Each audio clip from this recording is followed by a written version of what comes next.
Atos, capítulo de número 15, a partir do versículo 22, iremos até o versículo 29. Atos, capítulo 15, versículo 22, onde a palavra do Senhor fala-nos assim: Então pareceu bem aos apóstolos e aos anciãos, com toda a igreja, eleger homens dentre eles e enviá-los com Paulo e Barnabé a Antioquia, a saber, Judas, chamado Barsabás, e Silas, homens distintos entre os irmãos. E por intermédio deles escreveram o seguinte: os apóstolos e os anciãos e os irmãos, aos irmãos dentre os gentios que estão em Antioquia e Síria e Cilícia, saúde. Porquanto ouvimos que alguns que saíram dentre nós vos perturbaram com palavras e transtornaram as vossas almas, dizendo que deveis circuncidar-vos e guardar a lei, não lhes tendo nós dado o mandamento. Pareceu-nos bem, reunidos concordemente, eleger alguns homens e enviá-los com os nossos amados Barnabé e Paulo, homens que já expuseram as suas vidas pelo nome de nosso Senhor Jesus Cristo. Enviamos, portanto, Judas e Silas, os quais por palavra vos anunciarão também as mesmas coisas. Na verdade, pareceu bem ao Espírito Santo e a nós, não vos impor mais encargo algum, senão estas coisas necessárias: que vos abstenhais das coisas sacrificadas aos ídolos, e do sangue, e da carne sufocada, e da prostituição, das quais coisas bem fazeis, se vos guardardes, bem vos vá. Amém. Vamos orar.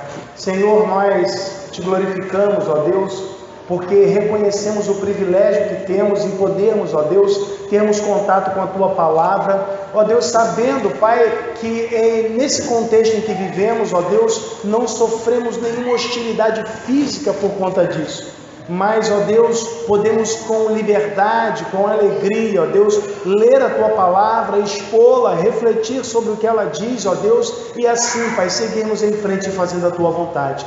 Eu peço ao Senhor, Pai, que realmente possamos alcançar esse propósito, que realmente, ó Deus, possamos dedicar esse momento à reflexão, para que assim, ó Deus, ouvindo a exposição da Tua Palavra, Senhor, também venhamos a praticar cada um dos preceitos que forem aqui apontados, visando, ó Deus, a glorificação e exaltação do Teu nome. Ó Deus, continua a nos dirigir, fala aos nossos corações, é o que nós pedimos e desde já te agradecemos em nome de Jesus. Amém. Você pode se assentar. Irmãos, como temos divulgado, o nosso retiro de carnaval está próximo. Nós comumente vamos ali para a Igreja Batista do Araçá e nesse ano não será diferente.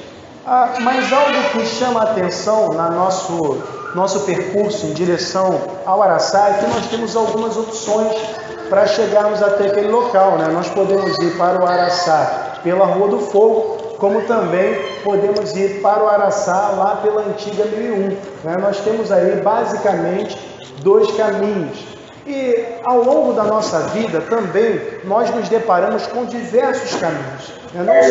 Não só para irmos ao Araçá há opções de caminhos, mas também no nosso dia a dia nos deparamos com caminhos diversas opções.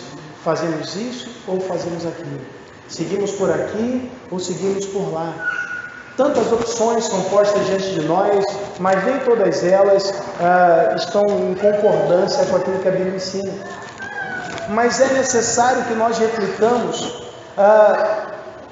que opção nós fizemos, qual caminho temos trilhado, porque dependendo do caminho que trilhamos, nós podemos nos deparar com situações difíceis, ruins, desagradáveis, que vão por vezes nos afastar do nosso ideal.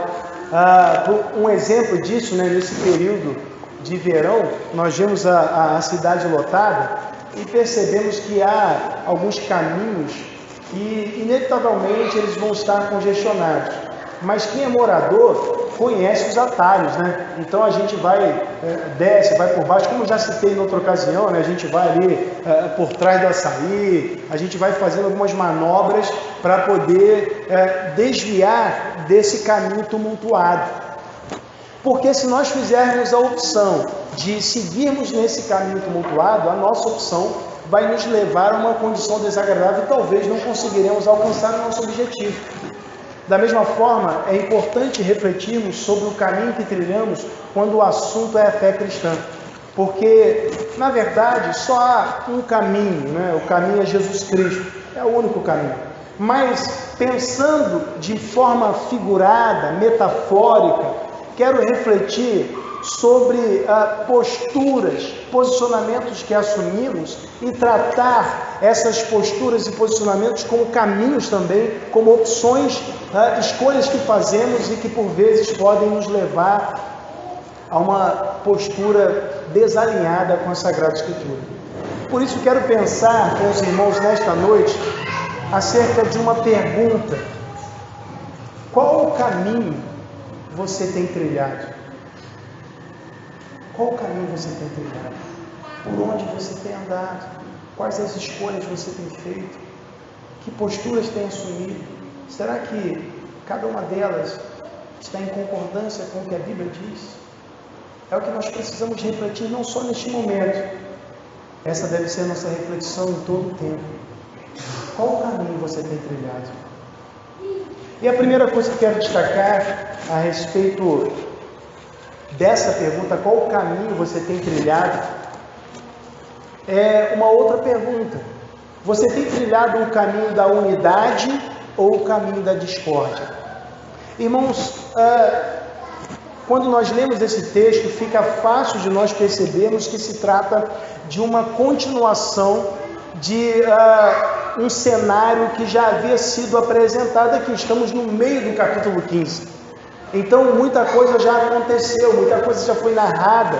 Vimos aí no início do capítulo 15 que houve uma discussão doutrinária, porque havia pessoas indo até as igrejas compostas, em sua maioria, de gentios, igrejas compostas de não-judeus, estavam indo até lá e dizendo para essas pessoas que, se elas quisessem ser salvas, elas deveriam ser circuncidadas, em especial os homens, né? Esse discurso dirigido aos homens, ou seja, deveriam observar a lei. Cristo era insuficiente para esses, né? Era necessário Cristo e a circuncisão, Cristo e a lei de Moisés. Então Paulo e Barnabé, eles discutiram com essas pessoas, eles contenderam, como diz no início do capítulo 15, a fim de resguardar o seu rebanho, a fim de proteger as ovelhas. Eles entraram ali num embate, num confronto, mostrando que aquele caminho estava errado, que aquele caminho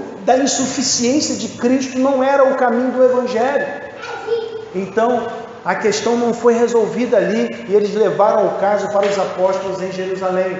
Chegando em Jerusalém, os defensores ali da circuncisão se levantaram e criaram ali um problema. Então, Pedro se levanta e faz menção da experiência que ele mesmo vivera quando o próprio Deus o levara até a Cesareia, a fim de que ele pudesse pregar para Cornélio e sua família, pessoas que não eram judias também, e ali houve conversões. Então Pedro relata isso a fim de trazer harmonia ali ao grupo.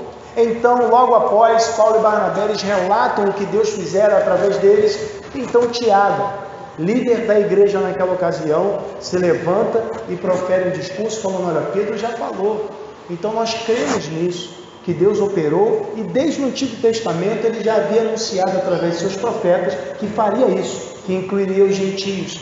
Então Tiago cita Amós, capítulo 9, versículos 11 e 12, e aí, tendo discursado ali, nós chegamos no ponto, após o discurso de Tiago, nós chegamos no ponto em que iniciamos aqui, que é o versículo 22, que depois disso tudo, o texto diz que pareceu bem aos apóstolos e aos anciãos, com toda a igreja. Veja, eles deram ouvidos ao que Tiago havia falado, a proposta de Tiago foi recebida de bom grado, né? As pessoas concordaram. Irmãos, só que o grande problema é que nós vemos aqui no texto, no versículo 22, que eles elegeram ali uma comitiva para que fosse com Paulo e Barnabé, por favor, para que fossem com Paulo e Barnabé e pudessem ali expor as deliberações também para as igrejas dos gentios. Separaram ali Judas, chamado Barsabás, provavelmente irmão do José Barsabás, que aparece em Atos capítulo 1, versículo 23, e Silas, varões distintos entre os irmãos. Distintos aqui, o termo grego dá a ideia de líderes. Eles eram líderes entre os irmãos, provavelmente presbíteros. Veja, mas o que chama a nossa atenção, o problema que salta aos nossos olhos, irmãos, é que quando nós avançamos nas Escrituras e lemos as cartas de Paulo, em especial quando lemos a carta aos Gálatas, nós vemos que o problema não foi solucionado por completo aqui. Nós vemos que aqueles que defendiam a circuncisão, eles continuaram defendendo. Ou seja, nós temos dois grupos aqui então. Nós temos um grupo que agora entende que o caminho da unidade, o caminho da harmonia, ele vai passar por uma unidade doutrinária, vai passar pela verdadeira doutrina, e esse grupo, ele decide participar agora das deliberações a todas as outras igrejas. Mas havia um outro grupo que pela falsa doutrina decidia semear a discórdia. Um outro grupo que ia também nas outras igrejas falando que a circuncisão era necessária, que Cristo era insuficiente. Então havia dois grupos, irmãos, o grupo da unidade e o grupo da discórdia. E é importante refletirmos e pensarmos, né? A que grupo pertencemos? Veja bem, quando nós avançamos no texto, nós vamos verificar que os apóstolos, eles destacam, um pouco mais à frente, eles vão destacar que esse grupo que estava defendendo a circuncisão, no versículo 24, diz assim: porquanto ouvimos que alguns saíram dentre nós, vos perturbaram com palavras e transtornaram a vossa alma, não lhes tendo nós dado mandamento. Eles dizem o seguinte: um pessoal que se autonomeou está defendendo uma falsa doutrina. Por outro lado, a igreja agora nomeia pessoas para defenderem a doutrina apostólica. Então, irmãos, olha só o cenário que se desenha aqui. Nós temos um grupo que está defendendo a doutrina dos apóstolos e visando a unidade, e temos um outro grupo que se preocupa apenas em defender a sua doutrina e não com a harmonia e com a unidade do povo, e na verdade defende uma falsa doutrina. E esse grupo também sai sem ter sido nomeado, sem terem sido enviados. Eles se autonomeiam, se autodelegam, e eles saem por aí falando e pregando a sua falsa doutrina. Olha que coisa. Já naquele tempo, irmãos, havia esse tipo de postura. Pessoas que se autonomeavam, e geralmente, irmãos, geralmente é assim: quem promove a paz, geralmente está em harmonia, está em paz com a liderança e com a igreja. É o que acontece aqui. Os que iriam promover a paz, eles estavam em paz com os apóstolos, em paz com a igreja, e agora eles sairiam para divulgar as boas notícias de harmonia, de consenso. Mas os que estavam, na verdade, tumultuando, promovendo a discórdia, eles não estavam em harmonia com a liderança, e muitas vezes confrontaram o apóstolo Paulo, duvidando de seu apostolado. E nós vemos, irmãos, que isso, com o passar do tempo, se repete. Veja, enquanto havia uma preocupação de um grupo com a unidade, o outro só se preocupava com seu próprio ego, com a doutrina que queriam defender, porque não estavam se importando se Deus havia feito algo através de Pedro ou de Paulo e Barnabé. O importante era que o pensamento deles prevalecesse. Olha que coisa atual. E é importante, irmãos, nós pensarmos a que grupo nós pertencemos, o que estamos fazendo, promovendo a unidade ou a discórdia. Que grupo nós pertencemos? Que caminho temos trilhado? O caminho da unidade ou o caminho da discórdia? Geralmente, irmãos, tal como acontece com aqueles judaizantes, como acontecia ali, geralmente quem trilha o caminho da discórdia também carrega no coração a arrogância, carrega no seu coração a soberba, a altivez de espírito, e a Bíblia diz em Provérbios 16, 18, que a soberba precede a ruína e a altivez de espírito precede a queda. Mas, lamentavelmente, irmãos, essa conduta, ela muitas vezes é evidenciada porque o homem é pecador, e do coração do homem é que vem esse tipo de comportamento, do interior. Mas Deus é capaz de modificar isso. É importante que nos conscientizemos. A partir do momento que nos conscientizamos do erro, é importante que nós busquemos em Deus forças para não errarmos novamente. Isso faz parte da luta pela santidade. Nós olharmos para nós mesmos e percebermos se temos falhado, se temos acertado, e rogarmos ao Senhor que nos dê forças para que possamos seguir em frente. Porque, veja, não podemos, irmãos, entender que a defesa de uma doutrina, ela é um fim em si mesmo. Veja, aqui o principal para eles não é a questão doutrinária, mas eles reconhecem que aquelas pessoas que haviam recebido o Evangelho, elas eram salvas. Então eles queriam promover a unidade entre os crentes, entre os salvos. Mas o problema, irmãos, e algo que nós vemos aqui nas entrelinhas, né, nós vemos que os tumultuadores, eles tinham um propósito de, a qualquer custo, promover essa falsa doutrina. Mas nas entrelinhas aqui no texto, irmãos, fica evidente que a deliberação dos apóstolos aqui era dar uma orientação: não ouçam os tumultuadores, porque eles enviaram seus delegados para anunciar aquilo que os apóstolos estavam dizendo. Então, nas entrelinhas, fica subentendido que eles estavam dizendo: não ouçam os tumultuadores. Irmãos, isso, quando nós também fazemos isso, quando nós dizemos, por exemplo, só Jesus Cristo salva, nós fica subentendido também que estamos afirmando que quem não está com Cristo não está salvo. O fato dos apóstolos afirmarem que aqueles homens não tinham autorização para fazer isso, como dizem no versículo 24, que eles estavam perturbando ali os gentios, é uma afirmação do erro daqueles homens.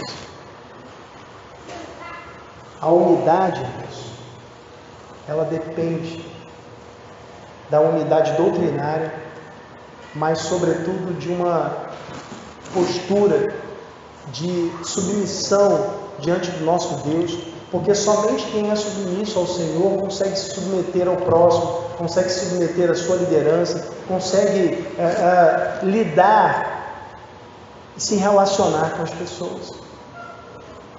E é importante que a gente tenha em mente, irmãos, que a harmonia, ela também não é um fim em si mesmo, mas a gente precisa entender que ela faz parte da nossa vida enquanto igreja de Jesus Cristo. A segunda coisa que eu quero destacar a respeito dessa temática, qual caminho você tem trilhado, é uma outra pergunta. Além de precisarmos refletir sobre o caminho da unidade ou da discordância, é importante pensarmos se temos trilhado o caminho da autoexposição ou o caminho da omissão. Que caminho você tem trilhado? Da autoexposição, ou seja, da exposição de si mesmo, ou o caminho da omissão? Veja, no versículo 25, o texto diz assim: pareceu-nos bem, reunidos concordemente. Veja, tudo eles estavam fazendo em concordância, em harmonia, o que evidencia que eles tinham um único propósito. A igreja nós temos o mesmo propósito, não há razão para vivermos em combate, temos o mesmo propósito. Então, veja, eleger alguns varões e enviá-los com os nossos amados Barnabé e Paulo, homens que já expuseram a vida pelo nome de nosso Senhor Jesus Cristo.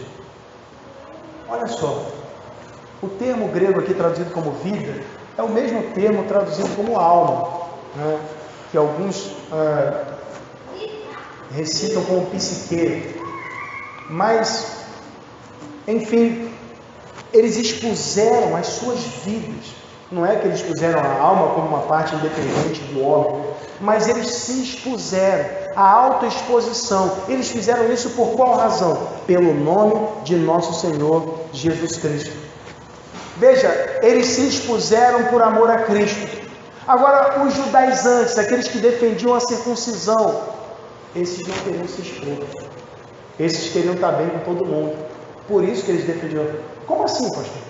Ué, qualquer um, né, que dissesse: olha, não vamos nos circuncidar, não vamos falar de circuncisão, automaticamente, na visão do judeu daquele tempo, seria visto como um herege, alguém que estava desprezando a lei de Moisés. Paulo e Barnabé estavam dispostos a isso porque entendiam que isso nada tinha a ver com a salvação. Mas aqueles outros judeus, eles compreendiam que era necessário para que o indivíduo fosse salvo. Olha só, eles vinculavam isso à salvação. Isso fica evidente, irmãos, no início do capítulo 15. Nós vemos, né, o versículo 1 diz assim: então alguns que tinham descido da Judéia ensinavam assim aos irmãos: se vos não circuncidardes, conforme o uso de Moisés, não podeis salvar-vos. Eles atrelaram a salvação à circuncisão. E talvez você não se lembre, né, o que significa circuncisão. É aquilo que nós conhecemos hoje como a cirurgia de fimose, né? Então, eles entendiam que esse rito exterior era necessário para a salvação. Olha que coisa, né? Eles não queriam ser estranhos ao judaísmo. Eles queriam que a sua fé estivesse em concordância com a fé judaica, com a lei de Moisés, com as observâncias, com a lei cerimonial, com tudo aquilo que o Antigo Testamento dizia, porque assim eles seriam aceitos como talvez mais um braço do judaísmo. Eles não queriam problemas. Irmãos, e muitos pensando da mesma forma, às vezes deixam de se expor como crentes, deixam de expor a sua fé, porque estão mais preocupados com aquilo que os outros vão pensar, estão mais preocupados com estar em harmonia com a sociedade, com a cultura. Não, eu não posso ser diferente. Irmãos, lamentavelmente, como já mencionamos em outras ocasiões, nós fomos oprimidos por uma filosofia que carrega essa ideia, que nos impôs uma postura de nós não podemos discordarmos de nada, temos que concordar com tudo aquilo que a mídia e a sociedade diz, uma espécie de politicamente correto. Então, é politicamente incorreto nós termos posicionamentos firmes, convicções, já falamos disso outras vezes. Mas graças a Deus, irmãos, essa ideologia ela vem caindo por terra para a glória do Senhor. Vemos que o nosso país deu uma guinada na esfera política e cremos também que há uma guinada na esfera cristã, de modo que agora nós estamos nos voltando mais para as Escrituras, uma guinada conservadora. De modo que, irmãos, se nos voltamos para as Escrituras, temos que ter posicionamentos firmes.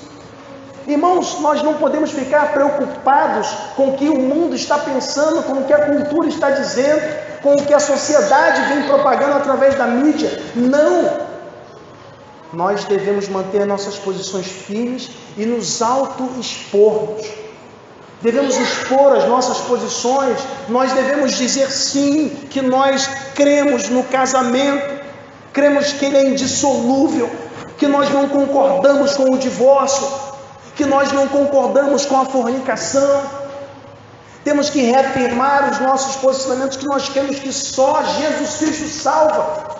Ah não, mas de repente, do outro jeito, se o cara for bonzinho, não tem essa. A salvação é pela graça, por meio da fé, não vem das obras para que ninguém se glorie. Só Jesus Cristo salva, não há outro meio de salvação. Jesus Cristo é o único mediador entre Deus e os homens, não tem outro caminho. Ele afirmou: eu sou o caminho, a verdade e a vida, ninguém vem ao Pai senão por mim. Precisamos reafirmar nossas convicções, nossas posturas, porque do contrário, estaremos trilhando o caminho da omissão, que é muito mais fácil e cômodo. É muito mais fácil, irmãos, nós comparecermos dominicalmente e realizarmos as nossas práticas culticas no interior de um templo, e do lado de fora nós não temos a preocupação com a exposição daquilo que cremos. Mas, embora seja cômodo e fácil, não é assim que nós devemos viver. Essa não é a conduta que o Espírito Santo que habita em nós, ele espera que tenhamos. Ao contrário, devemos manifestar quem somos nós. Chega de nos escondermos. Devemos ter a coragem de enfrentar até mesmo a sociedade, como fez a nossa irmã, que disse: olha, menino é azul e menina é rosa. Temos de ter a coragem de dizer quem somos nós, abandonarmos a omissão e abraçarmos a autoexposição pelo nome do Senhor Jesus, dizermos quem somos e em que cremos. Cremos no Evangelho, cremos na Bíblia. Só Jesus Cristo pode salvar o homem. Temos que reafirmar as nossas crenças, assim como Paulo e Barnabé se expuseram. Eles, e o texto diz que eles expuseram as suas próprias vidas. E aí eu fico pensando, irmãos, às vezes, como falamos, às vezes é fácil nós virmos dominicalmente, nós nos reunirmos, às vezes e criarmos as nossas questões, às vezes discutirmos por motivos banais. Isso é fácil. Agora, irmãos, imagine só, diante de uma perseguição, pense, eu quero que você reflita. Se houvesse perseguição no nosso país e você fosse capturado e começassem a te torturar, você negaria a sua fé? Esse é o ponto. Até onde estamos dispostos a ir pelo nome do Senhor Jesus? Paulo e Barnabé expuseram suas vidas por isso. Até onde você está disposto a ir? Às vezes, irmãos, só estamos dispostos a ir até o banco da igreja, mas é necessário que nós tenhamos a mesma coragem, a mesma ousadia. Isso não vem de nós. O próprio Deus, Ele nos deu o Espírito Santo. Jesus disse: eles que estão convosco todos os dias até a consumação dos séculos. Nós temos que rogar a Ele que nos dê coragem para não negar a fé, que nos dê forças para seguirmos em frente e pregarmos o Evangelho a toda criatura, não importando se as pessoas são de semblante duro ou obstinadas de coração. Até onde você está disposto a ir? Até onde você iria por amor a Cristo?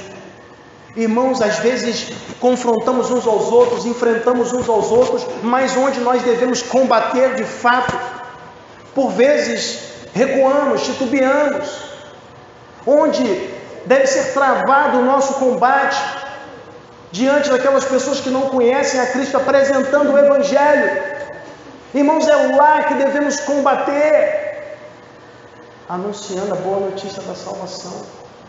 Paulo e Barnabé, eles compreenderam essa verdade, eles entenderam que precisavam seguir em frente, mas, irmãos, nem sempre essa compreensão chega a todos, a necessidade de evangelizar, nem todos estão dispostos a se expor. Mas enfim, Terceira coisa que quero destacar, irmãos, pensando ainda a respeito dessa temática, qual caminho você tem trilhado? Pensamos sobre o caminho da unidade ou da discordância, da autoexposição ou da omissão, mas também há uma outra pergunta a fazer: qual caminho você tem trilhado? O caminho do governo divino ou da autossuficiência? A autossuficiência é quando nós nos consideramos plenamente capazes de conduzirmos nossas vidas e resolvermos todos os problemas. O governo divino é quando nós reconhecemos que nada podemos e precisamos da direção do Senhor e somos assim conduzidos por Ele. Na teoria isso é bonito, mas precisamos pôr isso em prática. Veja, o versículo 27 diz o seguinte: enviamos, portanto, Judas e Silas, os quais de boca vos anunciarão também o mesmo. Eles estão dizendo, olha, o que a gente está falando, Judas e Silas, eles vão reproduzir lá para o pessoal não pensar que é Paulo e Barnabé que estão inventando. Mas no versículo 28 ele diz o seguinte: na verdade, pareceu bem ao Espírito Santo e a nós não vos impor mais encargo algum, senão estas coisas necessárias. Irmãos, a igreja estava sendo guiada, conduzida pelo Espírito Santo de Deus. E eles reconhecem isso. Falamos pela manhã sobre a necessidade de buscarmos, pedirmos a Deus essa sensibilidade para percebermos a ação do Senhor, até mesmo nas pequenas coisas, até mesmo nas deliberações em assembleia, até mesmo nos encontros, até mesmo em aquisições materiais.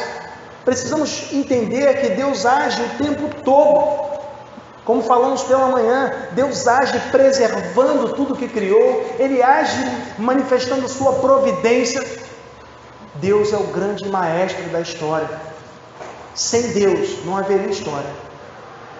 Deus é quem sustenta todas as coisas pela palavra do seu poder, como lemos em Hebreus capítulo 1, versículo 13. Mas veja, a igreja se reconhece ali, dirigida pelo Espírito Santo nas decisões que está tomando.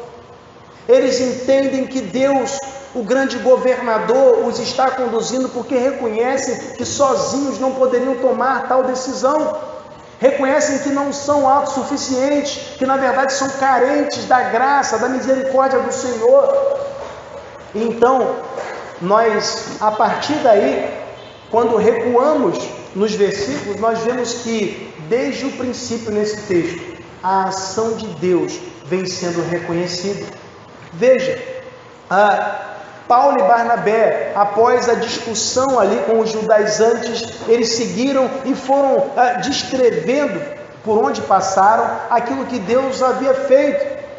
Quando chegaram lá a Jerusalém, no versículo 4 diz que eles anunciaram quão grandes coisas Deus tinha feito. Eles vão reconhecendo que é Deus quem está conduzindo, eles reconhecem Deus como governador, eles não chegam afirmando assim, olha, nós somos bons demais.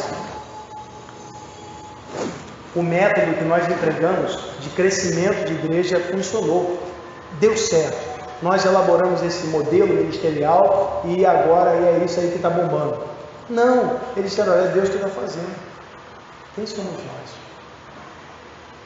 Então, na sequência, nós vemos que Pedro, ele se levanta no versículo 7 e começa a descrever aquilo que Deus fez. Veja, ele diz que Deus o elegeu para que ele fosse entre os gentios. No versículo 7, ele diz que Deus deu testemunho, dando-lhes, o Espírito Santo deu testemunho aos gentios, não fazendo diferença entre um e outro.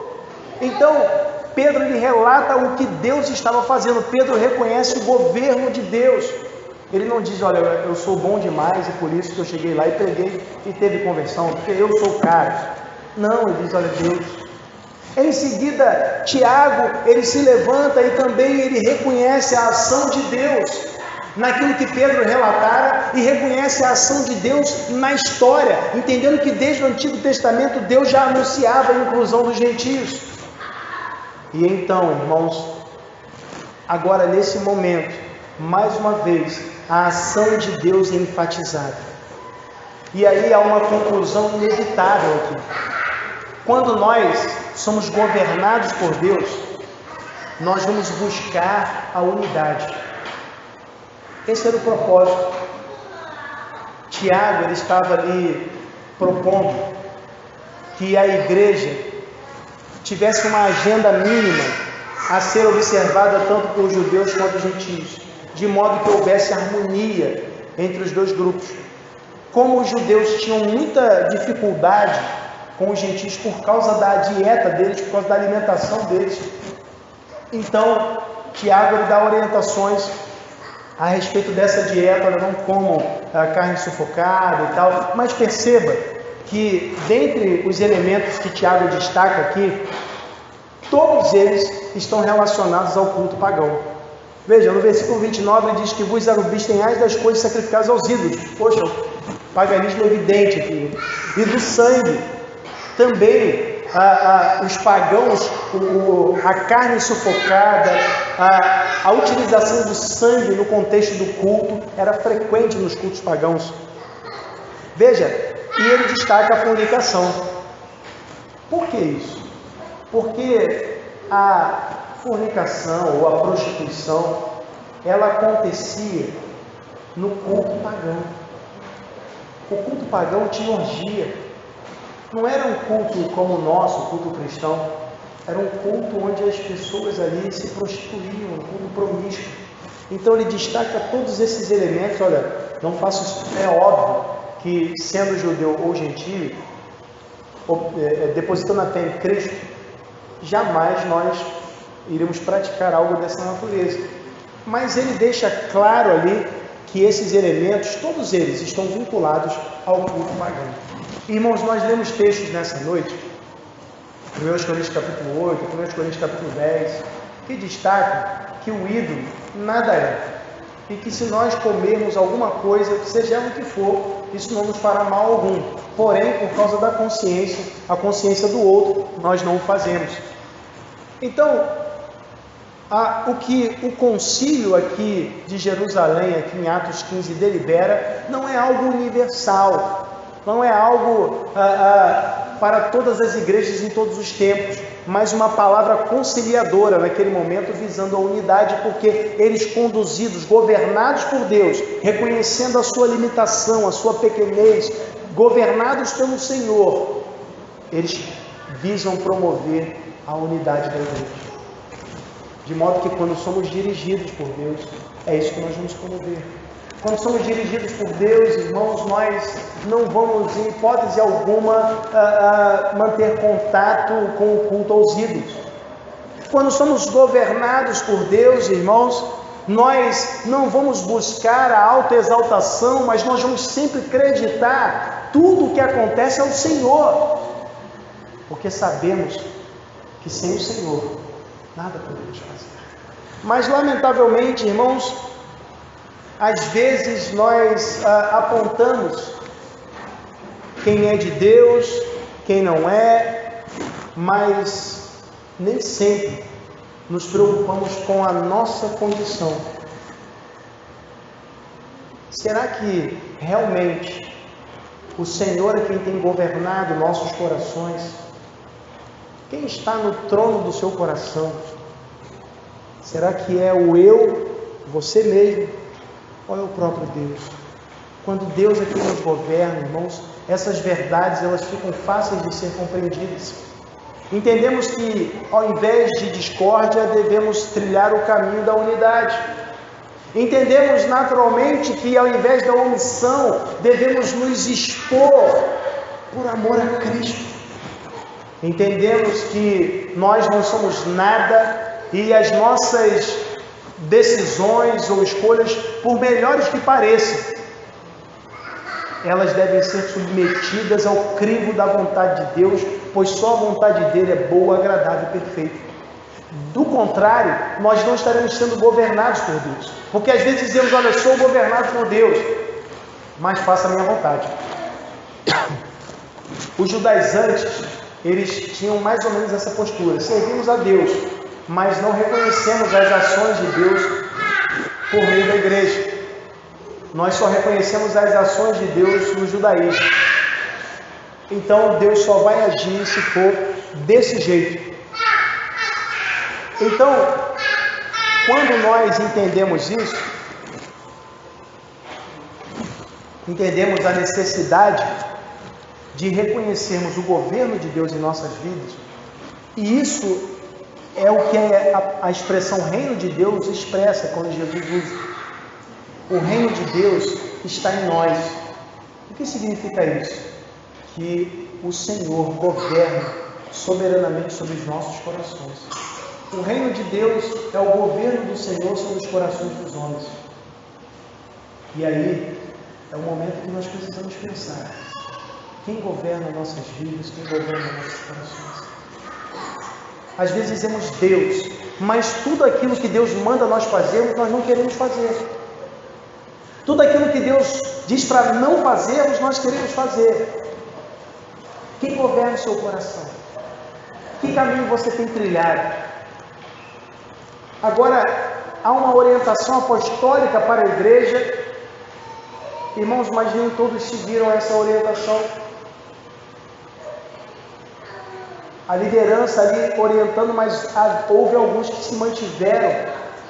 Não, sou a favor da existência e sou resistência. Se mantiveram ali, né? Alguns se mantiveram com essa postura. Mas veja bem, esses que se opuseram, lamentavelmente, eles estavam trilhando o caminho do erro. E Paulo, lá em Gálatas, capítulo 12, versículo 4, ele chama de falsos irmãos. Paulo não tinha compromisso com o politicamente correto. Paulo sabia que, se é assim, eu tenho que falar assim, eu tenho que falar de outra maneira. Paulo tinha compromisso com a verdade. Porque, irmãos, o que vemos nesse texto aqui é a unidade sendo promovida pelo Espírito Santo. Ele quem conduziu a igreja. Mas a discórdia sendo promovida por servos de Satanás. E devemos ter a sensibilidade necessária para percebermos isso, entendermos o caminho, a escolha que temos feito. De que lado nós estamos? Da unidade ou da discórdia? De que lado nós estamos? Da autoexposição ou da omissão?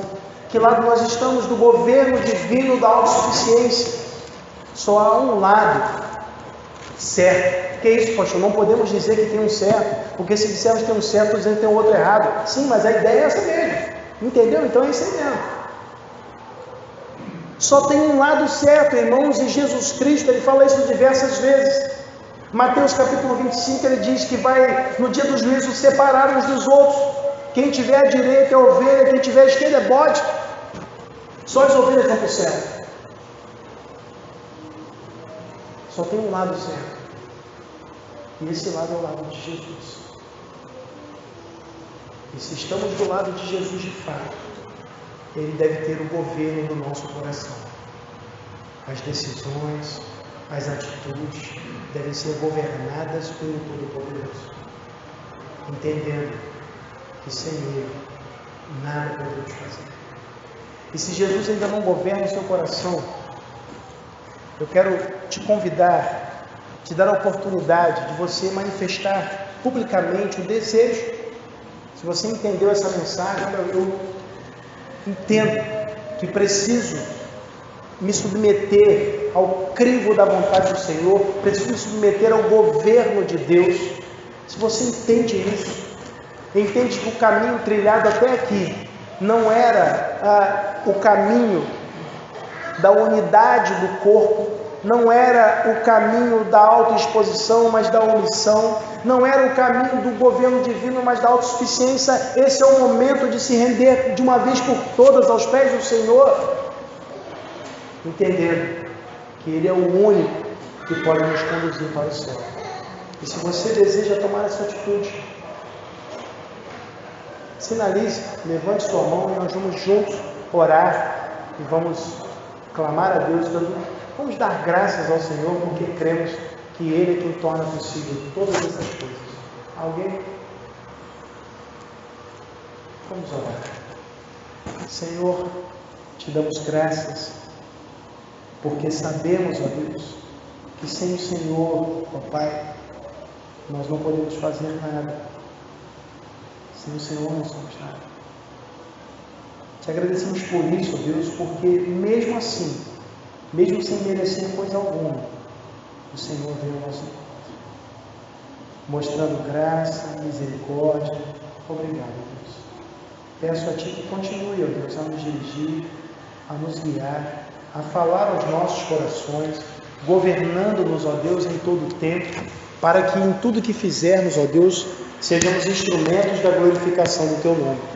Ó Deus, é o que eu peço, desde já te agradeço em nome de Jesus. Amém.